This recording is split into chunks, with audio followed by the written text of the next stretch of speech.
Yeah.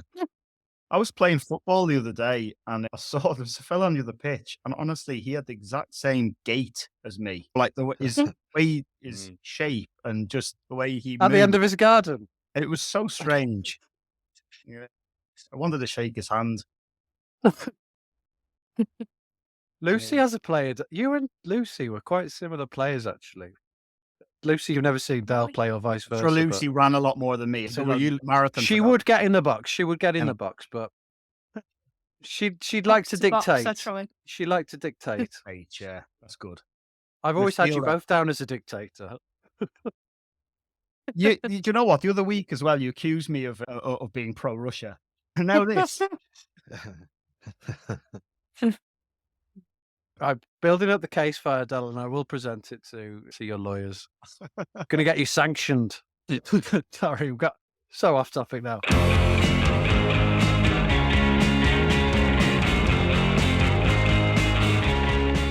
Welcome to another episode of 3 and In, the Desert Island Football Podcast. I'm your host, Sam Aston. With me tonight is Owen Gurrey. Hello. Derek Byrne. Good evening. Producer Ross over there, behind the desk. And guest, what's your name and where'd you come from? Hi, my name's Lucy and I'm originally from Birmingham, England, but I actually live in Spain at the moment. Do you remember Blind Date, Luce? I do remember it. That was the inspiration for that part. Oh, okay. That's right, Lucy Goffe, former Villa, West Brom, East Tennessee State and Villarreal player and current international department head honcho at Villarreal Football Club. Welcome to the pod, Lucy. First question, who's your favourite cousin? Thank you very much for having me on the podcast, guys. And probably Joe or Rosie, I'd say, yeah. Yeah. Fine people. Probably our favourite Astons too. That's right, Lucy is my cousin for the listener, but that will affect nothing today. No biases or favours. Okay. Do you know what I'm talking about? For 20,000 points. You name. Luce, to kick things off, we do a little challenge. It's betwixt three cones. It's a little warm-up. It's a word association game. Don't worry, we'll help you out if it's challenging. But I want you to get from point A to point B via point C.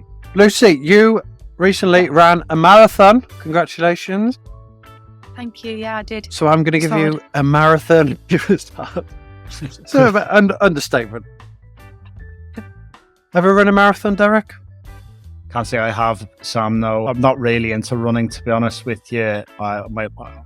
I don't really have the patience for it. Have you ever eaten a marathon?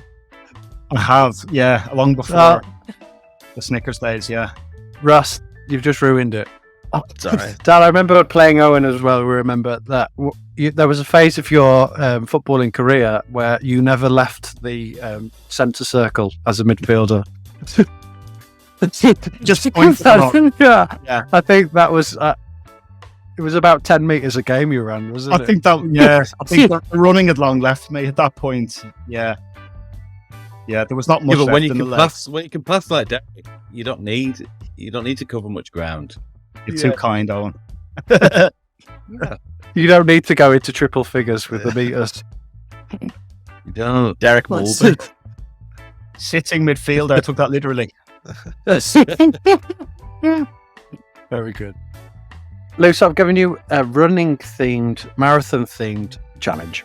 So I want you to get from Kenya, famous for its long-distance runners, to Snickers, formerly Marathon, the bar formerly known as Marathon, via Gabriel Agbonlahor. Oh, Agbonlahor. Kenya, from Kenya to Gabby. To Agbonlahor via Snickers or via Marathon. Do you mean Agbonlahor? 2 Snickers. Sorry, Ross. Do you mean Agbonlahor? Those elocution lessons have really paid off. Okay. So we're going to Kenya, to Gabby, to Snickers. Okay, Kenya, Gabby, Snickers, okay. So yeah, Kenya is famous for its marathon runners. Eliud Kipchoge, the one who holds the marathon world record. I believe he's Kenyan, isn't he? He is Kenyan. I think so, yeah. Well, I don't know where I'm going with this. I just thought I'd throw him in. Where did he do it? Good knowledge. Oh, actually, I've got a good Go on. It was Berlin where he got the world record, yeah. And actually, he's obviously the fastest marathon runner, and most people can't even sprint his marathon pace. Yeah. And Agbonlahor was known for his speed as a Villa striker, wasn't he? Exactly. He's probably his best trait as a striker. Was it only trait? I'm going to say. No, I'm not even a Villa fan. I would say from Snickers to Agbonlahor is a pundit now, and I think a lot of his opinions are nuts. Oh, Love that. Thanks for that one, Derek. You can have that tap in if you want, Lucy. Tap in. I just stood on the line there, didn't I? I think his opinions are nougat. Also, isn't he a bit fatter now than he was? So he might be eating a lot more Snickers than he used to. yeah. He's about the same weight he was as his last few seasons at Villa, to be honest. on 80 grand a week. Oh. Bless him. But no, he was a great player. He was quite underrated, I think. Great. I'm gonna edit that out. He was a good player. Yeah. One of our top scorers ever. Yeah, Premier he's League. one of your best strikers Yeah. for a while. There was a few seasons where he was a dangerous player. He was good. Yeah. Yeah, him and Carew up top, was it? Exactly. Yeah, Carew. Exactly. He's bigger Big than job. you. Yeah. And you. So hang on. Interest. We've got. Sorry, we're getting off topic. We're Which at is another Gabby, form of and then- chocolate bar. A Carew? No. Sorry. We're at Gabby. Then we need to get from Gabby to Snickers. I think we've done it. Snickers. We've done it. Lucy tapped it in. Don't you? Is your internet Yeah. working on? Oh, we're taking the tapping. I get it. There's some tired legs out Dalboy.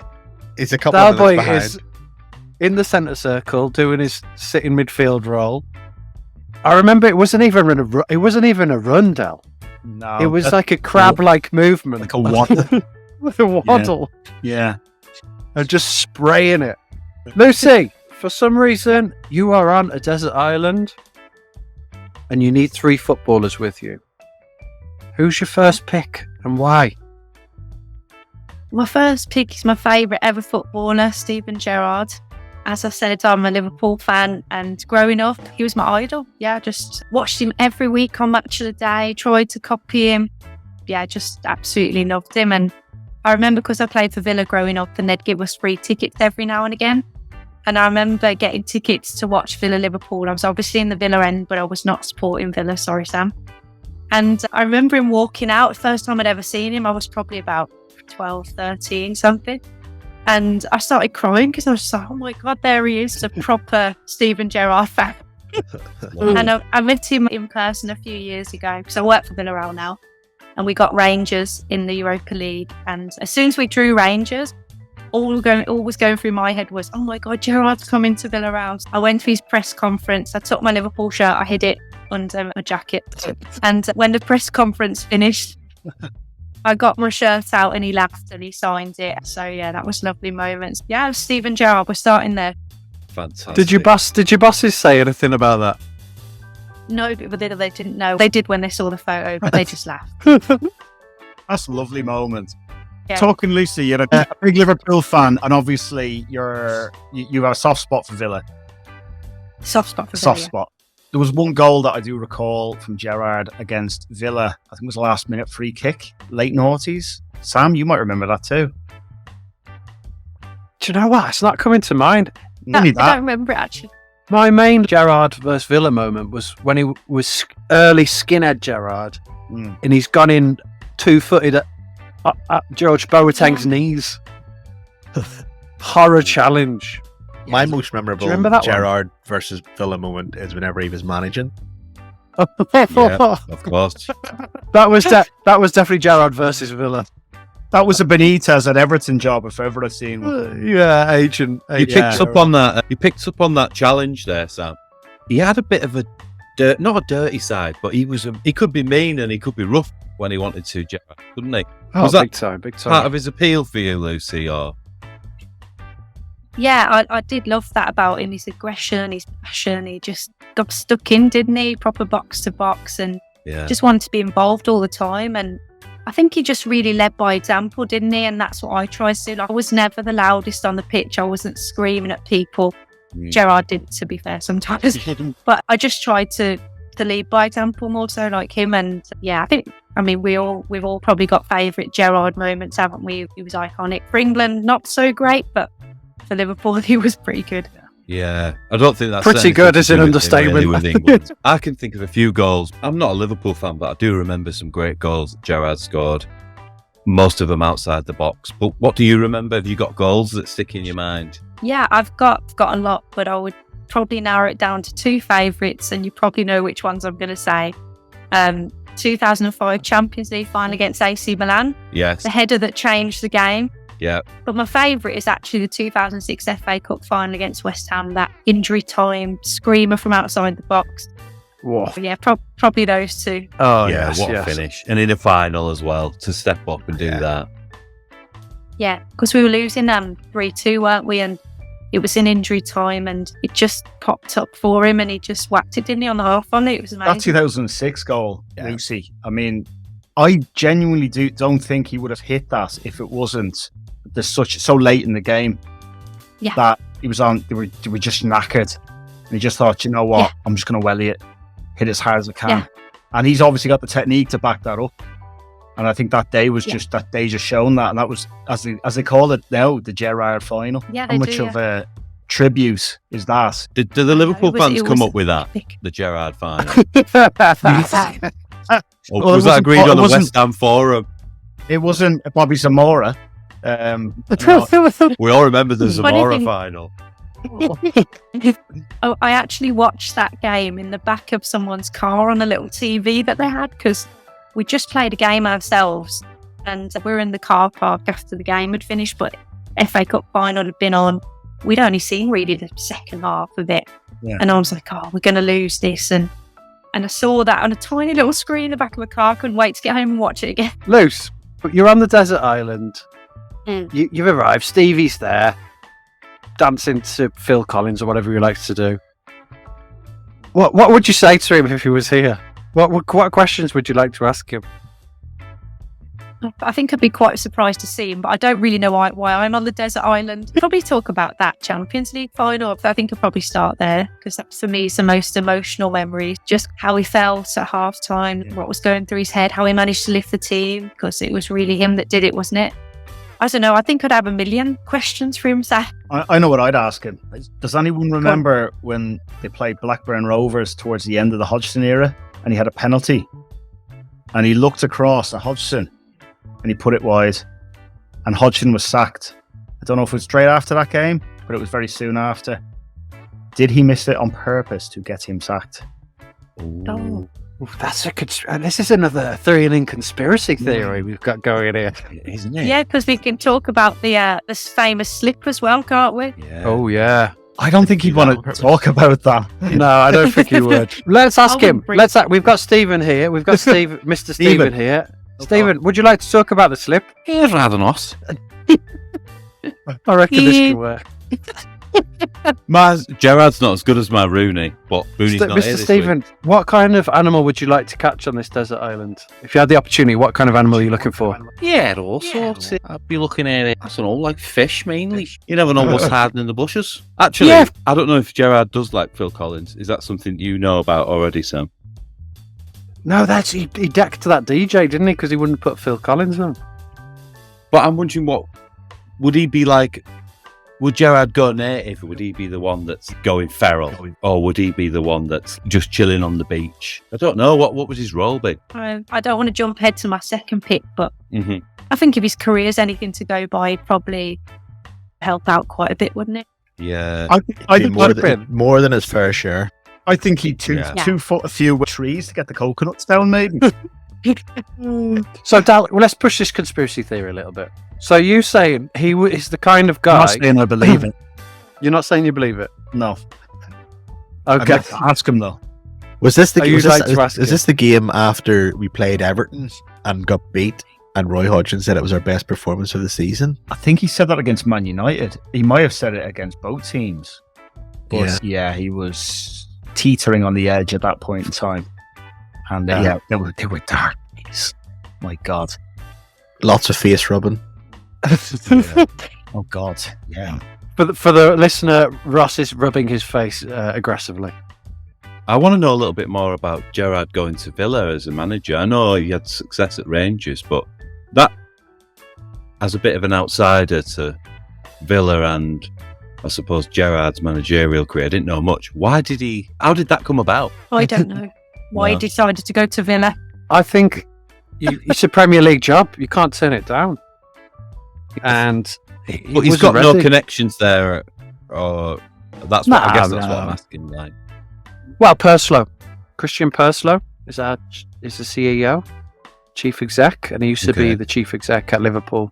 So he was Purslow's man. He wanted him in, and it was a bit disastrous. And I think he didn't want Rangers, so his stock was really high. There was even talk of him going to replace Klopp at Liverpool. And that everyone thought that was the natural trajectory after Rangers. His contract and Klopp's contract were ending at the same time, and everyone thought the stars were aligning.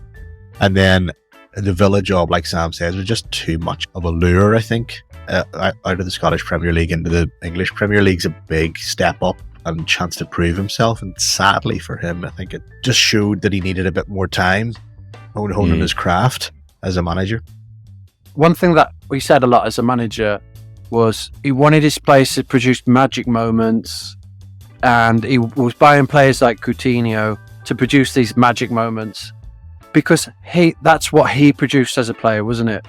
These magic moments. But you see the difference when a real coach comes in like Emery from Villarreal, obviously, and goes, forget magic moments, this is how you win a football match. And the difference is astounding. And I think that's what he needs to learn as a manager. The great players don't always make good managers, and for exactly that reason, I think. Yeah, I would agree with that. And obviously, I knew Emery, and we saw how he managed the team, and he's a very big authority figure. The players were almost scared of him. I don't think Gerrard had that impact. He was more of a players manager, wasn't he? I think he probably got on well with them, was quite matey with them. And a lot of players don't need that. They do need to have a bit of fear towards the manager. Yeah. And Emery, I saw him grab Alberto Moreno by the shoulders and shake him in front of the stand, saying, "What the hell are you doing?" screaming in his face. And all of us watching, God, I can't believe he's doing that on the pitch. Yeah. I think Emery's probably come to Villa and just instilled that fear in the players a little bit. If you lot don't step up, you're gone, basically.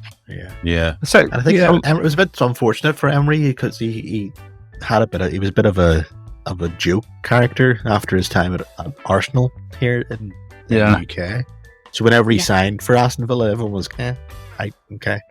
But now that he's actually showing his actual stock as a manager, I think he's won a lot more fans over in the UK anyway. A lot of Arsenal fans will tell you, look, he finished 5th in the Premier League, nearly got Champions League with Wenger's rejects in what was a very difficult job to go straight after Wenger with all his players and put your own imprint on the team and not really being given any patience by the Arsenal board. Moyes had the same job at Man United. I think it's very difficult for someone who's been in the Premier League all his playing career to go into a league which he's unfamiliar with. He's unfamiliar with the levels, he's unfamiliar with the personnel, probably. He's probably unfamiliar with a lot of the traditions and different clubs. But as we see in the Premier League, people come from abroad all the time and sink or swim. And I think I personally wouldn't see an issue with him going away somewhere, because I do think the Villa job was probably too soon for him. I generally don't think he's got a sort of management style that you could proper pin on Gerrard at this point in time. I think if he went abroad, there's much less scrutiny on him then as well. Even in Scotland, there wasn't that much scrutiny on him from the English press. So I think that would stand him in good stead, like you say, until he gets that kind of style of management, because Sam was saying he's trying to mould the team into his style of the way he played, but that's not going to work because the players that he's working with are never going to be him as a player. They're never going to match his capabilities. Obviously, he was England captain he never really hit the heights with England, did he? But do you think that he was hindered by Mr. Frank Lampard? Oh, the Gerrard Lampard dilemma. Yes. they still talk about it. You philosophy classes. A number one or two at some job would be fantastic, wouldn't it? Yes. I don't know, because we had a great era of England players, didn't we? Wow. With the United lot as well. Beckham, Scholes, Owen up front. It was good. It was a good generation of players, but they just didn't play well together, did they? They didn't gel. And I know they said that back in those days, they had a lot of competition between the different teams. So when they get together with England, there was still a lot of rivalry between them. So they wouldn't talk to each other sometimes. There's that famous Joey Barton story when he got an England call up and he went to the training camp or whatever, St. George's Park or whatever, and no one would talk to him. As he went down to sit on a table on his own to eat his lunch, no one would talk to him. And he shouted over, "Don't worry, Frank, I won't eat your lunch." Because he knew he wouldn't be invited, getting called up again. So he just said, "You might as well." Fuck him. Yeah, it just seems so childish. I heard one about Bullard at the back of the bus calling Capello Postman Pat. But the other thing, Lucy, obviously talk about this clickiness that was there in the Gerrard era in England. I did hear somewhere that apparently Gary Neville was a big reason why it was clicky, because he used to get the Man United players and say they're meant to be meeting at 1 o'clock for lunch. He'll say, we're going to meet up 15 minutes before, so they'll finish up before everyone used to pop down. That came from the physio, actually, who actually said that in an interview. And the physio was the Man United physio as well. Would be Gary Neville, wouldn't it, causing all that trouble? Busy, innit? But you think about it, in that midfield, we had Man United players, Liverpool, Chelsea, and they're obviously competing against each other week in, week out for the league. And then to come together and have to be all matey and that, which it seems like the squad that we have now get on really well, which is great and it shows that it's working a bit more. I don't know if that was the reason, more so than the fact that they didn't, styles didn't go together. Do you think as well that it was the first generation of players that were on like astronomical salaries? I know players just before that were getting paid a tidy sum of money, but nowadays players have got used to it, and there's such a high level of professionalism and protection and in the game. But there was a sense of maybe it was egos, maybe, and I can see that just jarring because it was Sky Sports and the whole sort of hype of Super Sundays and the head-to-heads between Chelsea and Man United, and I can see why the players would take that on and then they would ruin it for England. But just to deviate from that point, the thing about Gerrard is, we've talked about this a couple of times before, but he stayed at one club for his whole career. Is that another reason why you think he's endeared himself to the fans, or what's your feeling on Gerrard being a one-club man? Oh, no, that's probably one of the big reasons why I love him so much. I watched his documentary, when was it now? It was a few years back. And he talked about when we almost went to Chelsea, didn't he? You've heard that story. And it was, I think his dad said to him, if you won all those trophies with Chelsea, how would it feel? And he put himself in the shoes of winning it all. And he said, it wouldn't be that special. And even if he didn't win anything for Liverpool, he realised it wouldn't mean as much if he won it for Chelsea. And I just think you could tell that he was just playing for the pure love of the club. And not many players do that these days. Exactly. Interesting whenever you say he's a one club man, because it feels that way. But obviously he went to LA Galaxy for his last year. Oh, yeah. And we just forgot that one. No, but I would still say he's a one club man himself. But it'd be interesting because the year that he went to Galaxy was the year that Klopp replaced Rodgers, and you wonder what way that season may have unfolded. Not saying they would have won anything, but it just would have been interesting to see Gerrard under Klopp. I don't think he wanted to stay on the bench, did he? Because I think he would have been on the bench quite a bit. I do agree with you saying he'd probably be on the bench quite a lot, but especially with a high pressing game that Klopp would have. Gerrard was losing, his legs were starting to go a bit, weren't they? So I think he left at the right time. But as Sam said, he was full of magic moments. And so he could have just come off the bench, hit a screamer from outside the box and went sit back down again. Sit back down. Back on the Byrne rule. Can you imagine the clock Roll on, roll off. Yeah. After that? Yeah.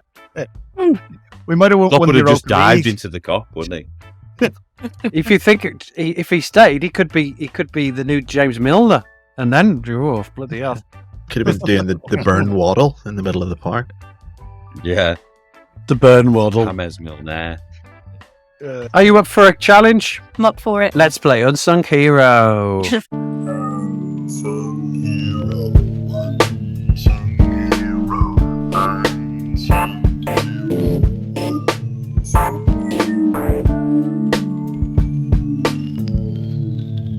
Lucy, what I'm going to do is, what I usually do is read a chant from one of the players' clubs, but as we've just discussed, he only had two, so it'd be too easy for you to try and guess which club it was for.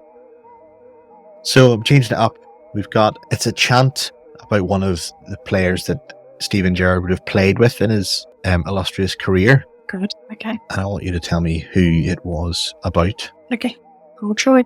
We saw the glint in his eye as he looked at the keeper. We saw the fear in his eye as he saw it was blank. We started cheering.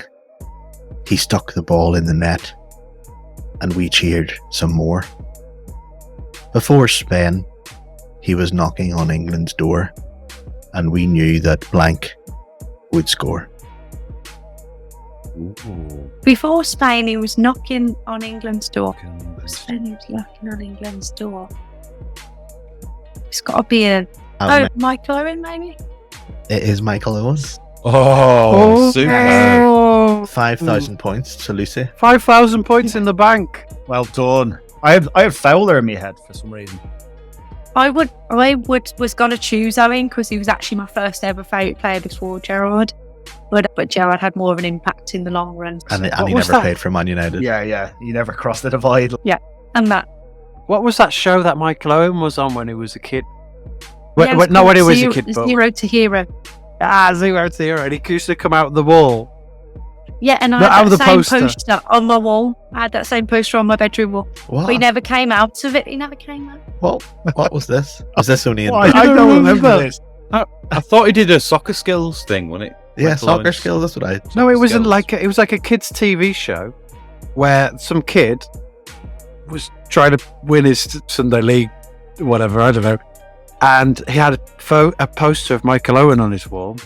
And every episode, Michael Owen would come out While and he give was still playing? a master. He was like 18. It was like when he was just coming he out. jumped out of the poster, didn't he? Did he have the same And, charisma as the poster? oh, A yeah, bit more cardboard. What was the He show was called? like a pep talk. It was called Zero to Hero, and he'd give the little kid a pep talk. Then he'd jump back in the poster and give him a wink. Oh. And and I had that same poster on my wall. It was brilliant. Did he ever wink? Did he ever? I don't think so. Maybe I was dreaming when I saw him wink. I don't know. That was funny. How do we... And, we're not talking about it. but Lucy's a twin. And her twin sister, Hannah, is a Man United fan. Oh. The evil twin. Oh. What happened here was, let me just explain that situation, Sam, because we are Brummies, so we shouldn't support either, really. Yeah. But yeah, when we were younger, we were about 5 or 6. My sister fell in love with David Beckham, and I fell in love with Michael Owen. So those are the teams we chose. And my dad said, "Oh, they're girls; they won't like football, so I won't make them support West Brom. Thank God." And we obviously never wanted to support West Brom because they weren't much good and haven't been since. And yeah, so I just stuck with Liverpool, and Hannah stuck with United, and to this day we're still fans of those teams. I'm probably not as invested as I used to be, but yeah, Yeah. Dodged a baggies bullet. we dodged it. Yeah. Yeah. Is your dad a Villa fan then, Sam? No, but that's not really a football fan in that sense. He's a cricket man, isn't he? that's- Or that? He used to be a footballer. He loves the game of football, but he never was like a fan. I know His family's more baggies. but my granddad played for Villa and his brother played for Villa. And my best mate at school was a Villa fan, so my granddad gave me all his old programs when he played. I had all that sort of stuff. How many times we heard this story? So is it your dad? Is it both your dad's brothers, or what way does it work? No, mums. Mum's Mom's a sister. And our other cousin Danielle, she did get the bag. She got shot by the baggies bullet. Shout out to Danielle. We need to get you on the podcast. Yeah, we need to get Danielle on the podcast. But she did play for Villa and she was the captain. So yeah. Oh, and still didn't turn her head and think. Actually, Villa's for me. It's always been a baggies. Wow.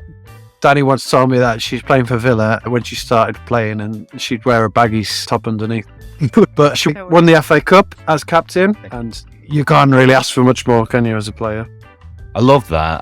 It's like your own private shithousery. You know what I mean? It's not for anyone else. It's just a personal thing. I love that. Yeah. Private shithousery. That's brilliant. Anyway, Luce, who is joining you and Mr. Stephen on the island? I also picked Carli Lloyd to be there. So I wanted to choose a female player for representation of the women's game. And Carli, I think, was the best pick for me. And funnily enough, recently she was on a survival show in the US. So she actually learned all these kind of Royal Marine type skills. So she would actually be really useful on the desert island. That's what we want to hear. Practical reasons. I would love that. Yes, see, a lot of thought went into this, but she really represents the women's game well. She's one of the best ever female players to have lived. For example, like in the 2015 World Cup final, when the US won that game, she scored a hat-trick in the final, scored the third goal from the halfway line, as you do. And the thing is with her is just that she represents a whole generation of US players, because the Women's World Cup is quite a new thing. Women's football in general is quite a young sport, isn't it? Especially compared to the men's game. And the first World Cup was in 91. They won 91, 99, which was the famous one that they won. And then they've won the last two as well. So I think the US have won the World Cup 4 times. And they led the way in women's football for the longest time. It was the thing to do to go and play soccer in the US. That's why I went there as well, because the standard was so much better. And now the rest of the world's caught up. The Women's World Cup this summer will be quite interesting because the US aren't the favourites anymore. But they really led the way in terms of putting women's football on the world map. So Lucy, you spent some of your career in the States as well. Obviously, you were playing over in the States, and Carli was still playing at that time, I'm assuming? Yeah, she was playing in the professional league at the time. I haven't got to meet her, so I would love. How did she influence your career? Would you say one of your biggest influences as a player? Yeah, she's also centre midfielder, box to box. Quite similar to Steven Gerrard, really. I always focus on the same type of players. And what I loved about her was just her determination, because earlier on in her career with the national team, the coach actually said to her, "You're not good enough," and he could have. This was when she was probably like 21, 22. Before she achieved everything she did. And I think it just showed, it was amazing that she could come back from that, because back then women didn't have the support really. They'd go back to their professional team they're playing in the league, but other than that, if they got cut from the US women's national team, it was very hard to get back into it. And she kept going, and when the manager changed, they called her up again, and since then she was like one of the best ever players. But it's a bit of a similar like Michael Jordan's story. She got cut and then she came back and showed them really. So yeah, just love her determination and proper. Did she go and play baseball too? She didn't. No, not like Michael. So that's a record, is it? Is she the only player to have scored a hat-trick in a World Cup final? Yeah, only female player. It's funny because I did look that up, and obviously Jeff Hurst and Mbappe in the most recent World Cup final against Argentina. But yeah, it's funny because I looked up that stat, players to have scored a hat-trick in a World Cup final, and she didn't come up because obviously she's a female player. But yeah, hers was iconic. And so yeah, well, those three are the only ones to have done. In fairness, Hursts wouldn't have been allowed these days, would it, with goal line technology? When's the next shots fired? Pedantry corner with Derek. What about Thierry Henry's goal against the Republic, Derek? No comment. When is the World Cup? So it's this summer in Australia. Okay. And all stadiums have already been sold out. It'll be the biggest attendance, like in person, but also television-wise, that there's ever been. And it's the best chance England are ever going to have, because we just won the Euros, didn't we? Yeah. And we've got a really good squad. We've actually finished 4th and 3rd in the previous 2 World Cups. So we haven't made it to a final yet. But we've got a really good squad at the moment. So we're one of the favourites for it. So we'll see if we can bring it. Did the US knock England out in the semi-final last time round? They did, yeah, they did. I remember that, yeah. I watched that in the US as well with a bunch of Americans. Oh, that's painful. Yeah. I was going to ask about how long you think it's before the England women's team is crippled by the media expectations that they just get lumped on top of them as they do with the men's team. Yeah, good point. No. Is there a Gerrard it'll be a Lampard while, debate in the women's team? There's not, no. They all get on well and they all play well together, which is good. Yeah, they do. She did have that setback at the start of her career, but she's ended up with how many caps? Dal, did you say earlier? I hope it's in a quiz later on, so Forget it. I'm not going to say anything. Yeah. Sam, you said there's no biases at the start of this thing. You're trying to give answers away. Just because she's your cousin, Sam. Sorry. Luce, I don't know the answer. obviously players like Carli, Lloyd were trailblazers in some sense when women's football was not televised as much as it is now. Obviously, it's having a great moment. There's still a lot of work to be done. But do you feel that you personally, any coaches that you ever worked with, any other players, no matter how small your part was in the journey, do you feel like you did your part for women's football and really played a part in its current success that it's enjoying? Yes. Yeah, definitely. I'd like to think so. Me and so many girls that I played with, like you say, coaches, female coaches, that at the time it wasn't the norm to be a coach as a woman. So that's break through a lot of stereotypes there as well. But yeah, I think that success of England winning the Euros was like built on all of our shoulders. We had to play when everyone laughed at us playing. I remember when me and Hannah were younger, my sister, we were the only girls playing with the boys, and it was hard because you were the only girl ever playing. And then when we were 12 and we joined Aston Villa girls, we were like, oh my God, there's other girls that play. This is great. And yeah, we faced a lot of criticism, stereotypes against us. And to see girls playing now freely and they can enjoy it and no one's kind of saying, oh, why are they playing? They're a girl. It's lovely. And I just was so proud when they won the Euros. And I think we all felt like we played a part in it. Hopefully we did. That's Totally. I've got That's brilliant. There's 2 questions really. First one was, what was your decision to go to the States and how did that come about and who helped you? And the other question is, what differences did you see when you were there compared to your experience of the women's game in England? Yeah, really good questions, because right now it's not really a thing to do, because in England we have a great professional league and Europe's the place to be for women's football now. But back then it wasn't like that. We only had a semi-pro league in England, and in the States it was a better standard. They had the pro league there and it was just more respected in general. So I'd always wanted to go out there and study for it. So we went over there and we got full scholarships to play. And how did we get over there, Owen? We got in touch with a company called Pass for Soccer. You just had to pay them a little bit of money and they made all the connections for you. You had to send video over and all the coaches in the States looked at your video, and then you got all these offers sent back. And we both got full scholarship offers from a few universities, and we decided on East Tennessee State because it was a Division 1 university, which is the top league there. Top league, there's about 400 teams in the top league, but it was about top 150, so it was a good standard. And yeah, we just fancied that experience and it was brilliant. And so differences, this is a funny story, but right up until we went to the US, so we were about 18, we were playing for Albion. Me and my sister, we got the train to go to training. And this old man walked past us on the platform at the station and looked at us in our football stuff and said, footballers, you two are footballers, but you girls, or something along those lines. And we were like, yeah, we played for Albion, and he just couldn't believe it, the shock on his face. This is like when we were 18, so it's like 12 years ago now.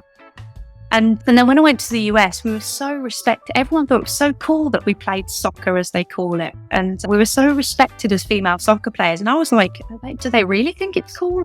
No one had ever said to me that it was cool before. And it was really weird that we were respected so much as female footballers. I'd never felt that before. And it was really good for confidence and self-esteem as well, because I felt like I'd been battling against that my whole career. Do you know what I mean? Yeah. And when I went there, it was like, oh, it's finally accepted. And it's such an interesting thing that obviously the US has put in so much time and effort into soccer for women, and it shows when it comes to the world stage. But I coached soccer over in the US myself, particularly just for kids, like summer camp sort of thing. Oh, brilliant. But we had to go to Idaho. I was based in Washington State, so Seattle and stuff. We had to go to Idaho one time, and we got there, and one of the dads was like, a guy soccer coach? You coach cheerleading too? And he's wow. Yeah. And I was like, okay, fair enough. And then the next thing was I felt something on my sock, and I looked down, and there was this big sort of praying mantis thing on it, and I was like screaming. And he was just standing there nodding. So did you bring your tutu over to Idaho as well? Yeah. Yes. It's funny because, yeah, like you say, Rob, soccer was seen as a girls' sport over there because the men's sports were basketball, American football, baseball. And soccer was seen to be a bit of a girly sport. I do remember at university that the soccer guys were looked down on a bit by the baseball guys, which I always I thought was so funny. They seem to value more if men are good hand-eye coordination, so baseball, basketball, football, whatever. Yeah. They look down at foot-eye coordination. Yeah. They think it's a bit like a less than. Even in American football, the punters and the kickers are like the guys. No one talks to them. Really? Yeah. Exactly. Lucy, I've got two cousins. They're the Joey Bartons. Yeah. I've got cousins in America myself, and they're only little. My cousin Maverick is his name, funnily enough. He plays baseball, and his little sister, Kate, plays football.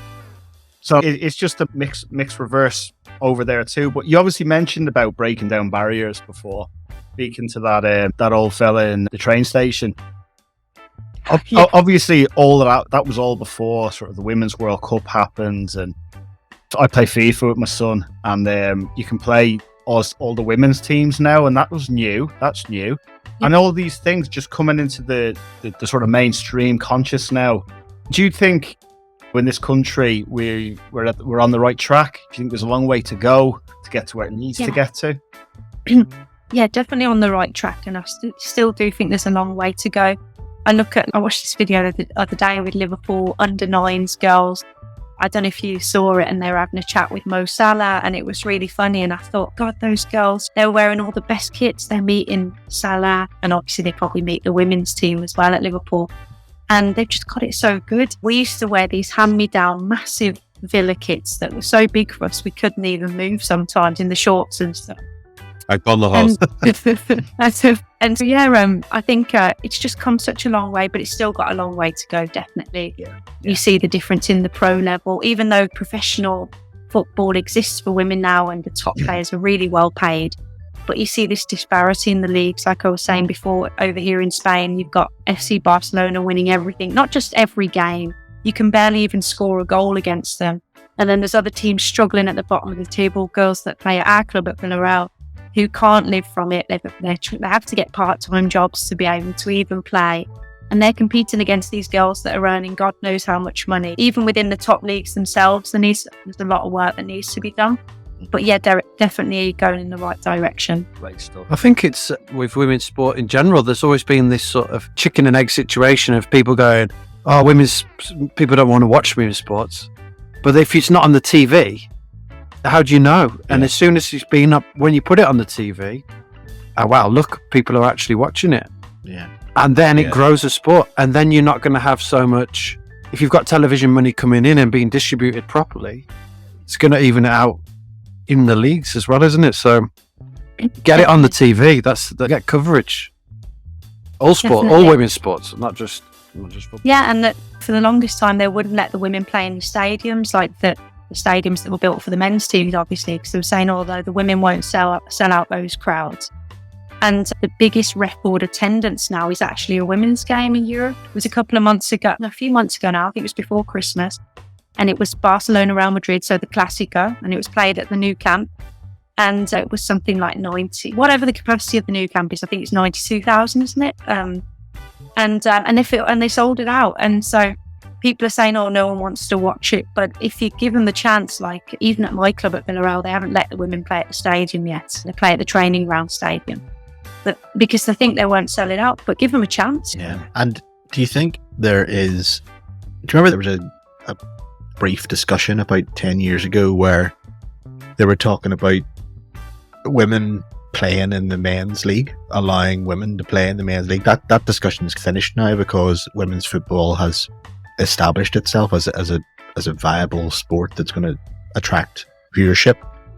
Do you think that the Barcelona women's team would beat the Barcelona men's team if they played today?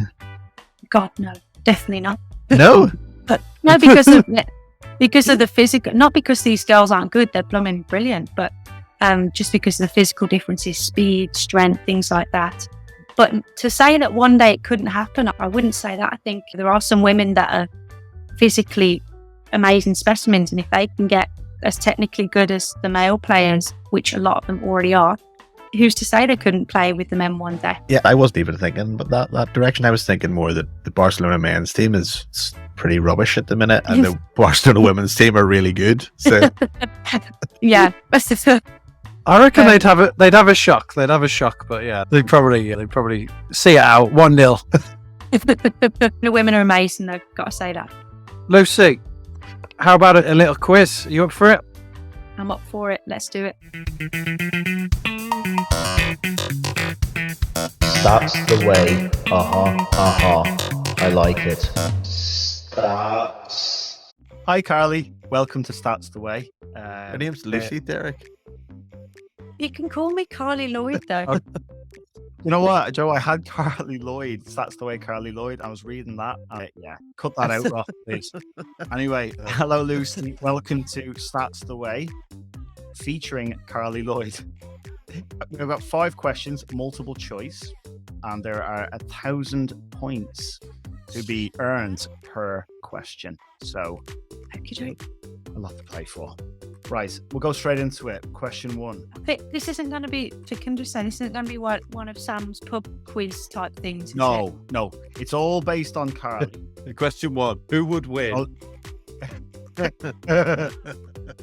Wait, what? Quick fire. So, question 1.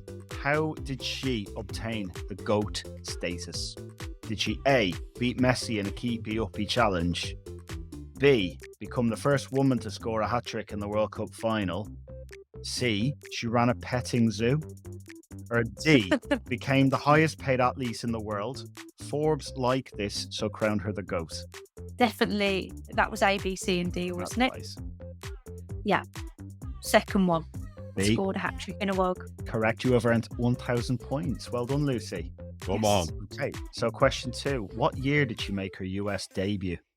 Was it in A, 2007, B, 2006, C, 2005, or D, 2003? How old was she been? She's 42 now. So what year are we in? We're in 2023, so take away 20. So when would she have made a debut? When she was 22? I think she did, and then she got cut. Yeah, I would say the last option, 2000. 2003, incorrect. 2005. Oh no. Right. So this next question is a regular for each week. It is called Say What? So what did Carli say? Here are a list of 4 quotes. She said one of them. The other 3 have been said by other female footballers.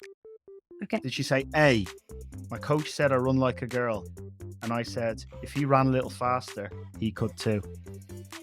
Did she say B, the player you are destined to be is the player you decide to be? Did she say C, athletes are extremists, when they're training, it's laser focus? Or D, forget the glass slippers? Do you know what? A lot of them sound like things Carli would have said. The first one, when you said it, I've heard that before, but I'm not sure if it was Carli who said it. And I'm pretty sure C sounds like she said that. So I'm going to go with C. You're going to go with C? laser focus one. No, it's actually B, the players you are destined to be. Oh, Player you decide to be. And A, funnily enough, you said you've heard that one before. You probably have, Yeah. but from Mia. Oh, Mia Harm, yeah. Mia Harm said the It first was one. B. Oh, she said B. Okay, question 4. What team did Carli start her career with in 1999? Was it A, the Jersey Jaguars? Was it B, the Jersey Girls? Was it C, Central Jersey Splash? Or was it D, the Go Team Girls? It was definitely one of the Jersey ones, but I can't remember what they were called because they've changed the name of the league so much, so it would have been back when it was called the WPS. Or even maybe the one before that. It might have been the Woosa League. Read the first 3 out again, sorry. The Jersey Jaguars? No. The Jersey Girls? Could be. The Central Jersey Splash? It's B or C, but I think I'm going to go B. Jersey Girls? Yeah, I think so. It's not, it's C. No. Central Jersey Splash. Central Splash. Jersey Splash is correct, yeah. So, yeah. Now, question 5. How many caps for her national team? Sam nearly gave it away before. Nearly tried to have it given away. A, was it 280 caps? B, 301 caps? C, 176 caps? Or was it D, 316 caps? Whichever it is somehow. Yeah. God, I'm starting to doubt now. Because I know that I don't think she's got the most caps in history. I think that's Christine Lilly. But what would it have been? Did she get under 200 mark? Or was it the 176? Because 176 is a lot of caps. They're all a lot of caps. Over how many years? Yeah, it's a lot of years. Since 2000, yeah, over... I don't think she got 300. I think it was over about 18 years, wasn't it? 18 or 19 years? Yeah, what was the one that's in the 200s? Let's go with that one. 280. You going with that? Oh, God, that sounds like too much. But the others were 300s, weren't Yeah, they? There was the 301 and 316 were the other two. Oh, God, I don't think she got that many, did she? She might have done. I think I'm going to go my gut, which was 176. Incorrect. It's 316, which I No. thought was crazy. Do you know what? I did the calculations on that. That would have been an average of 19.75 games per year she played. No. Wow. Which is crazy. Do you know what? They did used to play lots of games in a season, more than they do these days. And they obviously always won the tournaments they played in. So, oh, well. So that was, you got impressed 1 the out Carli of quiz. 5, so 1,000 points for you there, Lucy. Is that times 10 though? Because I'm Sam's cousin. Nice try. No. But you are on 6,000, so we can confirm that you're not bottom of the leaderboard. There you Yeah. go. Okay, that's good then. And there's more points to be won. Mhm. Okay, my third pick is Santi Cazorla, or Cazorla, as you guys probably say. How do you... Cazorla. That one. In Spain, we say Cazorla, but anyway. Cazorla. I worked for Villarreal and I wanted to choose a Villarreal player. And obviously, he's one of the best that we've ever had. We've obviously got legends from back in the day, like Riquelme, Diego Forlan, Michael Senna. But I actually personally never watched them. And then got some modern day legends, the likes of Bruno and Pau Torres and other people like that. But I went with Santi because he actually started his career at Villarreal when he was about 18, 19. He played for our Villarreal B team back in the day. He made it up to our first team. And then he came full circle when we went away to Malaga, then to Arsenal, famously, and then came back to Villarreal after his long battle with injuries. And everyone thought he was down and out, really. Don't think any other club was going to give him much of a chance. And he just came back to train with us to just try and get back to full fitness. And he soon did. And then we were like, actually, he could be a really good signing. And we signed him for our first team. He was amazing to watch in person. And yeah, so I just wanted to pick a Villarreal player and I thought he was the best one to pick. What a pick. What a pick. The first thing I thought of when you said Cazorla, is there's not many players that are genuinely two-footed. It's amazing. Yeah, some people's weaker foot is good, as you'd expect if they're professional, but Cazorla's genuinely two-footed. That used to amaze me when he was... I spent a lot of time watching him, Owen, trying to work out which one was just slightly better than the other, because he couldn't have two that were just as good as each other. But it's just amazing. He doesn't care how he receives it, which foot he plays the pass with. It's just Yeah, incredible. he used to mix up his corners and free kicks, didn't he? Oh, Left yeah. or right, and whichever one he felt like. And I'd never seen anyone do that before or since. Penalties as well, yeah, free kicks and everything. And there was this one goal that we scored where our goalkeeper, Sergio Asenjo, just whacked it out, goal kick, and Santi just on the edge of the box just sits it up for Gerard Moreno, just like a little volley with the inside of his foot. From a goal kick, he's on the edge of the other box, and Gerard Moreno volleys it in. It's an amazing goal. And it was like only Santi could have just set that up with just a little volley. He's so technically good. What age is he now? Probably late 30s or something, maybe About 38, is he? 37. Yeah, Yeah. 37, 38 or so. He's playing for Al Sadd, getting paid a lot of money down there. In How long Qatar, did he is that? spend? How long did he spend with you guys at Villarreal, Lucy? Oh God, okay. So back in the day, he spent a good few seasons. I think it was from about, say, like 2001 or 2 to 2005, something like that, I think. And then he was with us for a couple of seasons. I think it was 2 seasons, yeah. So he came back in 2018, left in 2020, and we won the Europa League in 2021. So he left just before that. But I don't think we would have been the team that we were without him, because he was at Villarreal in our best 2 eras. We had that first great spell for Villarreal back in the early 2000s, and he was there then. Although he was a very young player, he wasn't too influential, but he played with all the legends back then. And then he came back, and I don't think it's any coincidence that we won the Europa League the year after he left, because he really inspired the team, I think. Bonafide legend on his own right, Lucy. Definitely, yeah. Is he a born leader, Gerrard? Does he shout on the pitch? Strike me as that sort of player. No, he doesn't shout. He's a really nice guy, really lovely guy, and the whole team just loved him. As he was an older player, everyone really looked up to him. Actually down, because he's actually quite small. But yeah, I've met him a few times, and he's not much bigger than me, and I'm 5'5", so he's 5'6", I think. Quite small player. I remember one time, because we don't get too much contact with the first team players, but we do see him around, and when it was his birthday, he was walking out of the stadium, and there's always a staff just all around, and no one says anything to the players a lot of the time, and it's a bit awkward. And I just said, "Happy birthday, Santi." I said it in English because I wanted him to speak English back. And he was like, "Oh, thank you." And we had a little chat, and then everyone started wishing him happy birthday. Because people can be a little bit awkward around first team players. Just don't talk to them, just leave them be. But he was so friendly all the time, and we introduced him to a lot of kids that would come over from different partner academies that we have around the world, and he was lovely. Yeah, lovely guy.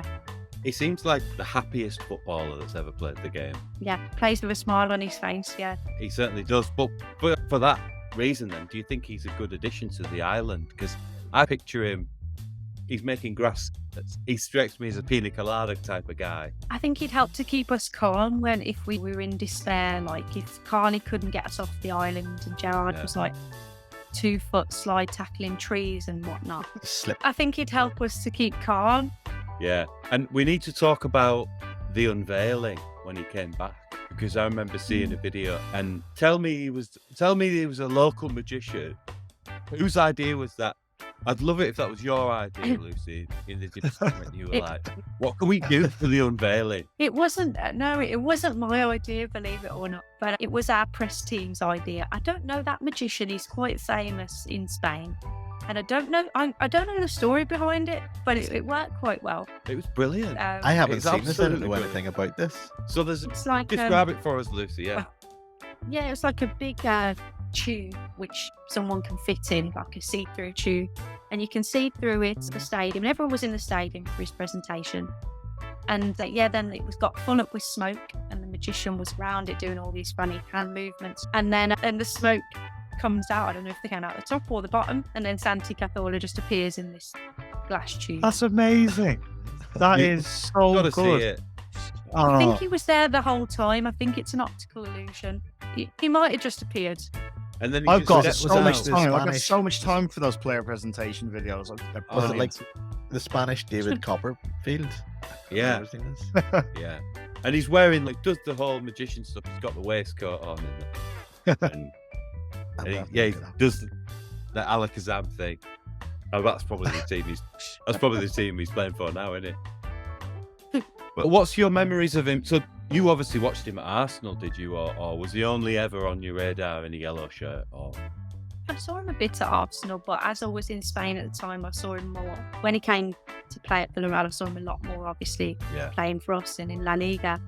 And even though he's an older player and he's small, but his face in very good shape, he got himself into really good shape again. But just because he's so technically good, you can't get near players like that. So quick on the ball with his feet and so intelligent that he didn't have to be the quickest or the strongest or anything like that. People just couldn't get near him. And we play obviously a lot of very heavily possession-based style. And every other pass was to Santi. Everybody on our team would just give it to him all the time. Just create something, please. Just do something. Lucy, obviously, being a proud Spanish man as he is, he came through at that time when Spain just had this unbelievable team. I'm sure that it properly denigrated his chances, really, of playing many times for Spain. Didn't they win the World Cup and the Euros throughout his period as a player in regards to following his career with Arsenal? Was there any particular moment in his time in England that sort of stands out to you as, wow, that's just vintage Cazorla? No, I think just probably like those free kick goals that I would see. It's hard for a Spanish player to go over to the Premier League. People think that Spanish players always triumph over there because there are so many of them, but it's not the case. A lot of them are flops and have to come back, and he did really well to adapt his game because the Premier League's so physical these days. Yeah. And like I was saying before, he's a little player and he's not the strongest or the fastest, but he really adapted his game well. And I think just off the set pieces, I remember one, I don't know who it was against, but he scored that free kick, and I think Arsenal fans were just in love with him, weren't they? That he could just produce bits of magic like that. Oh, he was definitely well loved and well respected by Arsenal fans and people and most English fans, really. Fans of the English game. We definitely made a big impression. He was one of the top Premier League players, and then all of a sudden it felt like he just disappeared. Was that due to injury? Yeah, I don't know if you guys know his injury story, but he had a big problem with his Achilles and they had to reconstruct it. And doctors said that an Achilles reconstruction, you're lucky to walk after it, really, let alone play football again. So they said that was the end of his career. Arsenal supported him through it. He did, I think it was about 7 surgeries on it. He had to have skin grafts. I don't know if he's got tattoos on his forearm, but now they're just cut up because they had to use the skin from his forearm to put on his ankle and that. He had so many surgeries that, it's just a complete mess, the back of his leg and his forearm and everything. So after all that, when he said he wants to play again, that he was feeling good. So at Villarreal, we said, come and join our pre-season and take your time and get fit again. And then he ended up becoming one of our best players because he just got back into it and he could do it. But it was a surprise that he could even play again. And I think a lot of clubs had written him off, and we were just lucky that, not lucky, a club like ours, we were always going to welcome back players like that. And we just got repaid really with big favour by being able to have him as one of our star players. So yeah. I personally severed my Achilles tendon, and that stopped me from playing football, like 11-a-side competitively after that. So I do sympathise. But however, his was just obviously 10 times worse than mine ever was. The fact that it had to be reconstructed. The whole... Yeah, because it got infected and he lost lots of it. I don't know the exact details, but something like that. Yeah, it was a really bad infection, and they said he was lucky to walk again, really. Oh my God.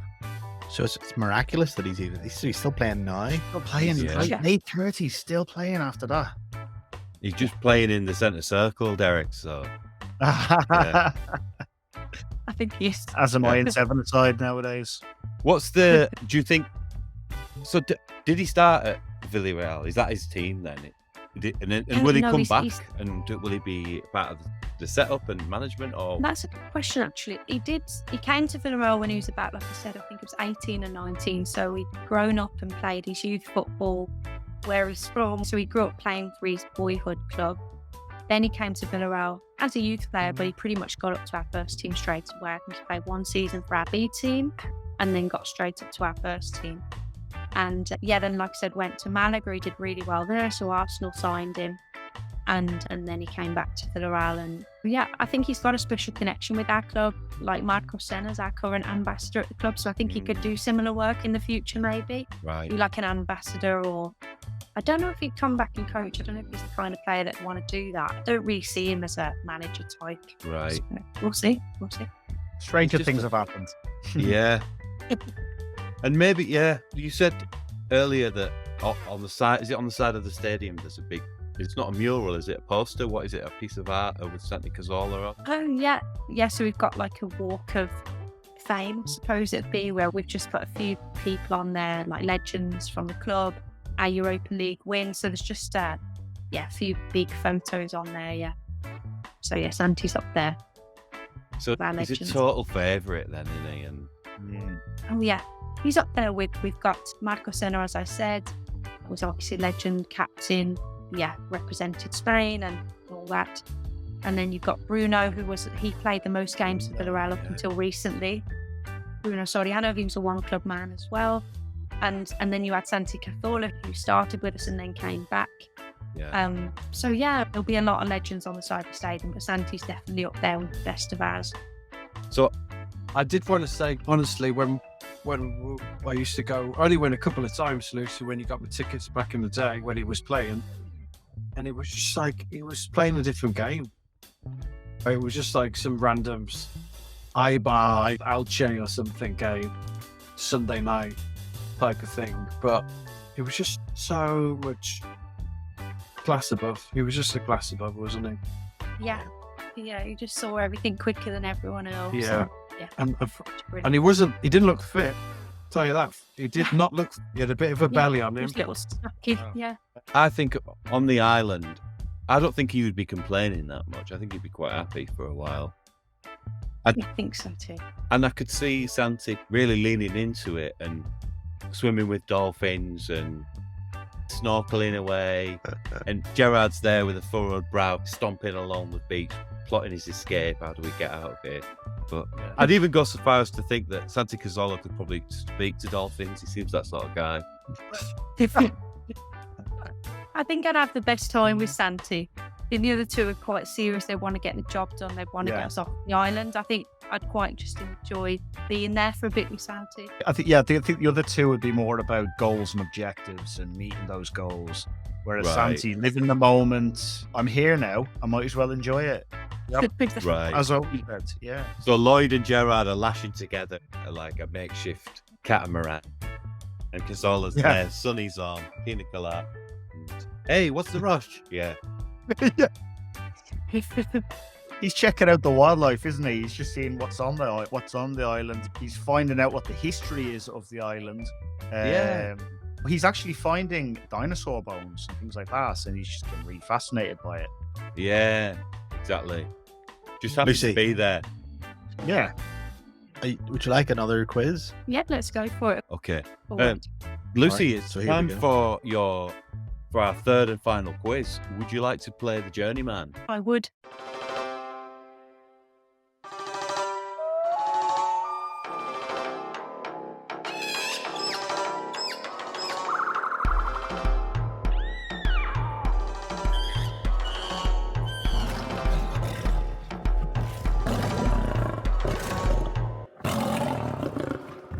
The journeyman. We're on 6,000 points already. This is a chance to burnish your banked points and really get some extra points on the board. The journeyman game is quite simple. I'm going to give you the name of a player that played alongside Santi Cazorla. To qualify as a journeyman, they have to have played for 9 clubs or more. That's not an official definition. That's a 3-in patented definition of a journeyman. So this player did play for 9 clubs, played alongside Santi Cazorla. For every club you can name that they played for, there's 1,000 points available. However, we do enjoy a bit of jeopardy. You can't just eeny, meeny, miny, moulder your way through it. For every team that you get wrong, we're going to deduct 500 points. But if I don't know a team, do I have to say one? So here's the thing. gonna You can just- just bank it. You can just say, bank, Oh. I'm done. Okay. I've had a great day. I'm taking the money. Thanks very much. You don't have to go for Alright. the bonus. You don't have to try and get all of them. So just see as Okay. many as you can get. And today, your journeyman is none other than luxury Uruguayan midfielder Diego Forlan. So can you tell me the team that he played alongside Santi with? They must have played together at Villarreal, mustn't they? It's 1,000 points. It's easy money. It's in the bank. Well, then obviously Forlan famously went to Man United. is correct. Did he play? There's some tough I ones haven't on got here. much I'd more. be very surprised. Is there? Yeah. Lucy, you will lose 500 points for every incorrect club that you mentioned. So Yeah, I tread don't think I'm carefully. going to risk it. I don't think I'm going to risk it. Trying to think of him. Can So you we've say got- national team or not? Does that do not count? Unfortunately not. Just club football. So we've got Villarreal 2004, 2007. We've got Manchester United 2002, 2004.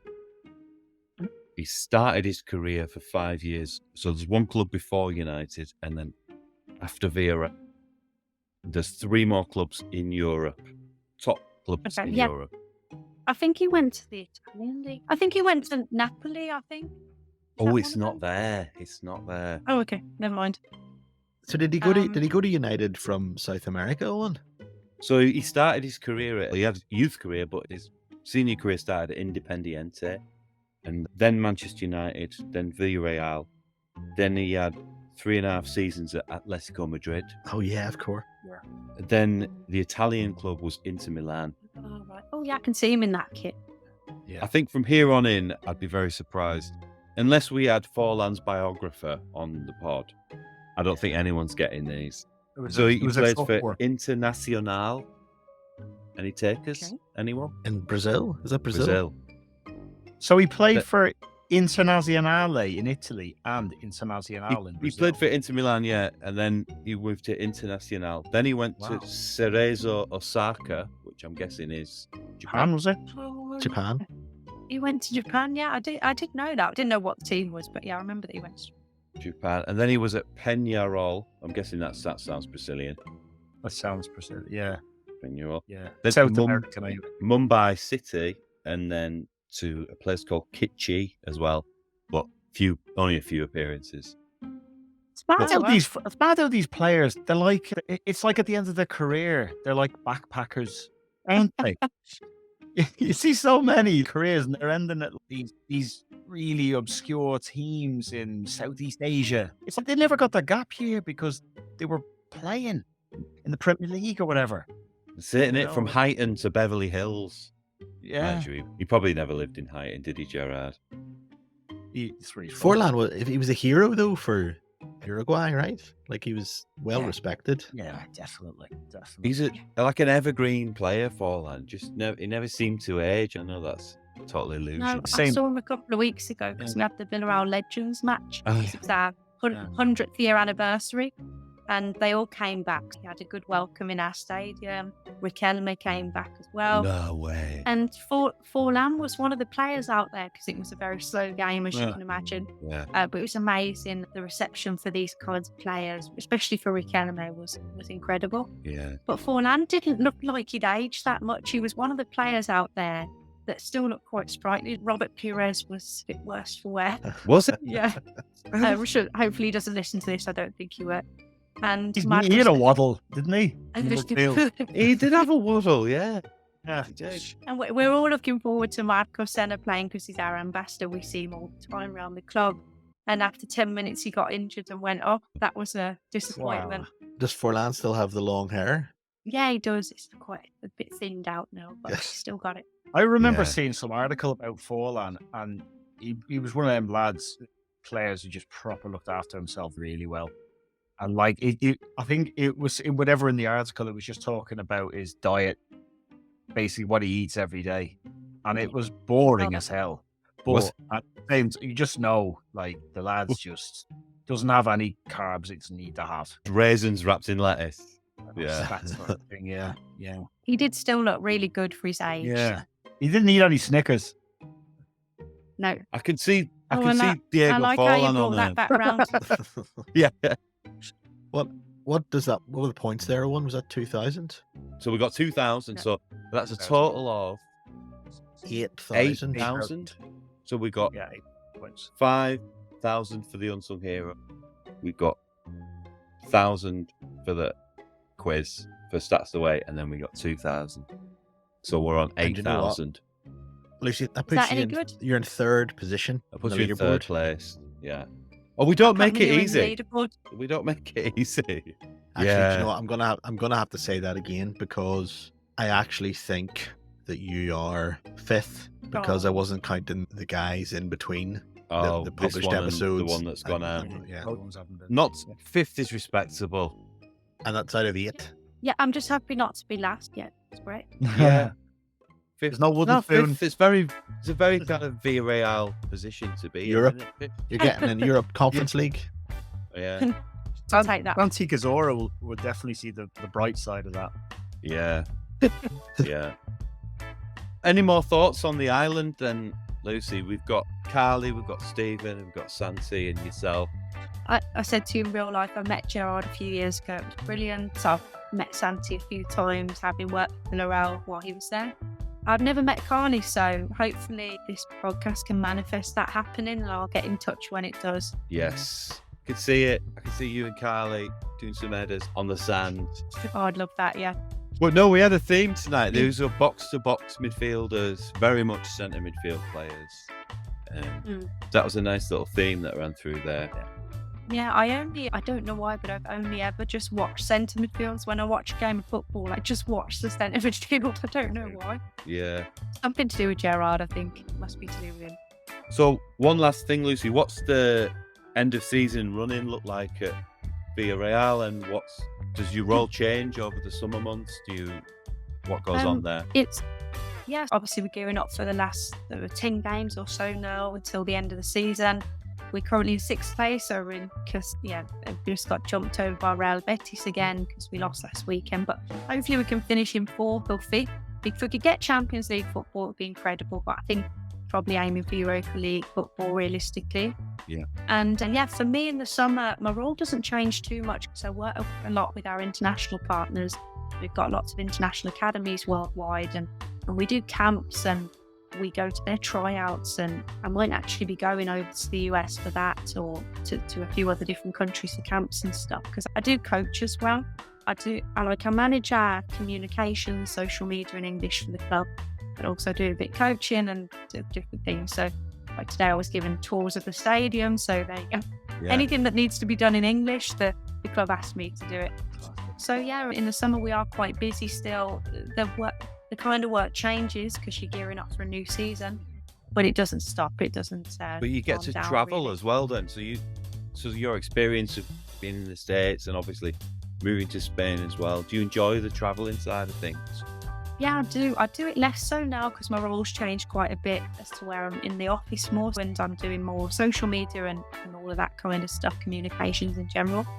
But because of that, I've been travelling a lot more with the first team. Last year for our Champions League run, I went on pretty much all the games. Went to Anfield and to Turin when we played Juventus and all that. And I was in charge of our youth league team. We got the under-19s Champions League. Mm-hmm. Yeah, I was responsible for our under-19, so I went with them to every game and with our first team as well. And so I get to travel quite a bit more with the first team now, but I also do get to go to our international academy sometimes, do camps and things like that. So yeah, I love the travelling part of it. It's fantastic. Great. So, how many points are we on? So 8,000. 8,000 times 2 for being your cousin. The cousin bonus. Yeah, cousin bonus. So I'm totting up Ross, and I've got 8,000 points here on the board for Lucy, which isn't the best score, but definitely mid-table, isn't it? It's mid-table. She's 5th. 5th? Yeah. It's pretty good. Yeah, that's not too bad at all. Bad, Conference League? It's Europa League in Spain, that is that. 6th place is Conference that's true. League. Do you know what? In the Premier League is probably going to be Europa League as well. We'll see, won't we? Football, yeah. For Newcastle, Villa in Champions League, Liverpool Conference League. Villa against Villarreal. Well, boys, whenever you want to come over to Villarreal, I can get you tickets. Sounds like a live podcast to me. Live pod. You guys have a good time on this podcast, don't you? Yeah, it's good. It gets longer every time, except for the technical problems. We normally try to get finished before 9 o'clock, but the past few times we've Have you eaten yet, Lucy? Yeah, I had a quick dinner before I came on because I knew we'd be a while. Yeah. Lucy, thanks so much for your time. Thank you so much. Thanks, thank you for having me, guys. It's been great. Loved it. Well, thank you, Lucy, for joining us tonight. It's been a pleasure on the island as always. And we'll see you next week, everyone. Bye. Thanks, Lucy. Thanks Cheers, for having me, guys. guys. All right. Yeah.